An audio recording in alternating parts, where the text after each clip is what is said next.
Bismillahirrahmanirrahim. Assalamualaikum warahmatullahi wabarakatuh. Perkenalkan, nama saya Zola Usama dengan NIM 201210484.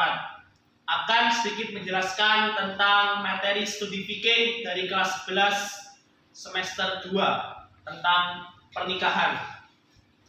Perlu diketahui bahwasanya pernikahan adalah suatu akad yang menghalalkan pergaulan antara laki-laki dan perempuan yang dimana mereka dilahirkan kewajiban di antara keduanya dengan menggunakan lafaz dan ijab qabul.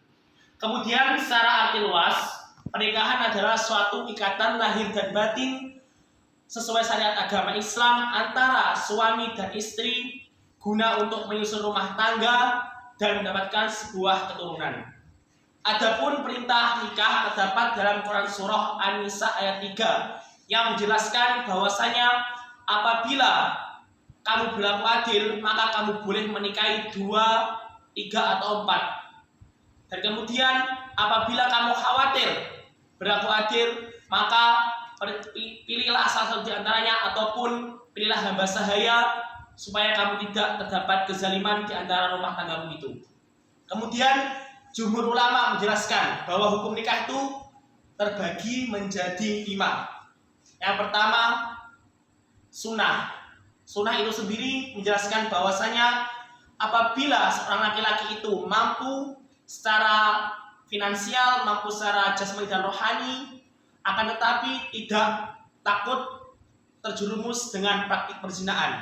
Kemudian wajib apabila seorang laki-laki itu mampu secara ekonomi, mampu secara fisik lahir dan batin, tapi dirinya takut akan terjerumus dengan perzinahan, maka diwajibkan laki-laki itu untuk segera menikah supaya menghindari perzinahan yang laki-laki itu lakukan. Kemudian ada makruh, ya.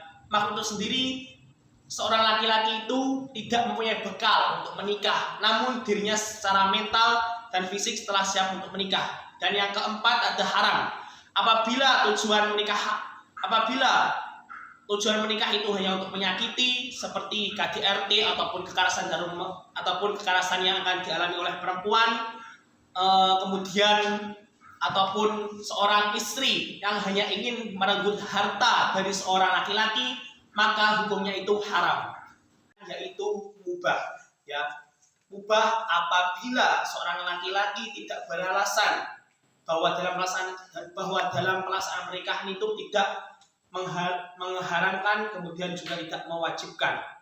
Ya, dalam mubah itu sendiri laki-laki itu secara fisik, mental dan harta itu mereka bisa untuk menikah dan tidak takut dengan terjerumus sebuah perzinahan. Dan juga secara fisik dan mental, kemudian secara finansial, kemudian tidak khawatir akan terjerumus dengan praktik perzinahan. Oke. Itu kelima hukum, ya, pernikahan menurut jumhur ulama. Kemudian kita masuk ke rukun, ya, rukun pernikahan. Rukun pernikahan itu sendiri dibagi menjadi 5. Yang pertama ada calon suami, yang kedua ada calon istri, yang ketiga ada wali nikah, yang keempat ada 2 orang saksi, dan yang kelima ada ijab qabul. Ya. Apabila dari salah satu rukun itu tidak terpenuhi, maka pernikahan tidak dapat dilaksanakan. Ya.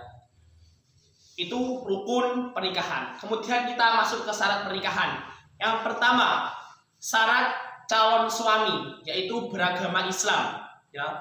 Yang kedua, tidak mendapatkan paksaan dari pihak manapun. Ya. Pada intinya, seorang suami itu tidak mendapatkan paksaan dari pihak manapun ketika dirinya ingin menikah.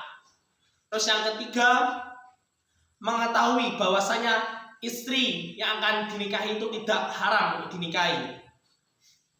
Itu adalah salah satu syarat dari calon suami. Kemudian dari calon istri, tentunya yang pertama juga beragama Islam. Karena dalam agama Islam, pernikahan beda agama itu tidak boleh dilaksanakan, ya. Terus yang kedua juga mendapatkan izin dari wali nikah. Ini sangat penting sekali. Mengapa? Karena seorang perempuan apabila tidak mendapatkan izin dari wali nikah, maka salah satu rukun pernikahan itu tidak ada, ya. Dan juga pernikahan itu akan tidak sah atau tidak dapat dilaksanakan.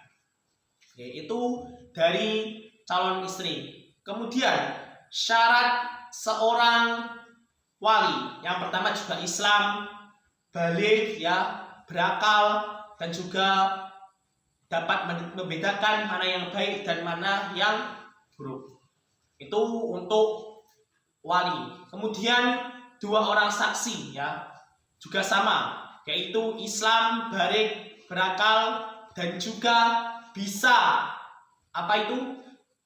pendengarannya itu yang baik, ya, pendengaran yang baik. Karena apa? Dalam saksi itu mereka akan mendengarkan lafaz dan ucap qabul yang diucapkan antara wali nikah dan juga dari calon suami itu, ya.